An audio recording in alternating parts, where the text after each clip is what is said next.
శ్రీరాముడు దేవుడా కాదా నా సూటి ప్రశ్న. రామాయణం ప్రకారంగా శ్రీరాముడు దేవుడా, రామాయణం ప్రకారంగా హైందవ పండితులు చెప్పిన దాని ప్రకారంగా శ్రీరాముడు దేవుడా కాదా? రామాయణం ప్రకారంగా హిందూ పండితులు చెప్పిన వివరాన్ని ప్రకారంగా రామాయణం వివరించిన దాని ప్రకారంగా రాముడు దేవుడు కాదు. రాముడు దేవుడు కాదు. రాముడు దేవుడు కాదు. రాముడు రామ ఆరాధ్య దైవం రాముడు. రామాయణం నేను చదివాను.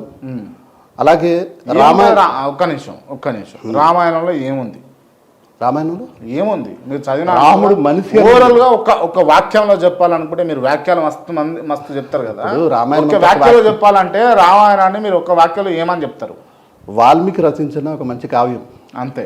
అంతకుమించి దానిలో జరిగింది వాస్తవాలు అవాస్తవాలు ఏం లేవంటారా? శ్రీరాముడు దేవుడా కాదా? కాదు. శ్రీరాముడు దేవుడా కాదా? కాదు. శ్రీరాముడు దేవుడా కాదా? మీరు ఎన్నిసార్లు అడిగినా నా జవాబు ఒకటే, శ్రీరాముడు దేవుడు కాదు. రాముడు దేవుడు ఎప్పుడు అయ్యాడు? రామాయణ కథ జరిగిన నేను మనిషిని బుర్రలో ఆయన చెబుతున్నాడు, నువ్వేనేస్తా ఊరికి ఇక్కడ. రాముడు దేవుడు ఎప్పుడు అయ్యాడు? రామాయణ కథ జరిగిన నేను మనిషిని బుర్రలో ఆయన చెబుతున్నాడు, నువ్వేనేస్తా ఊరికి ఇక్కడ. ఓకే, శ్రీరాముడు భారతదేశంలో ఉండేనా లేకుండేనా? ఉన్నాడు.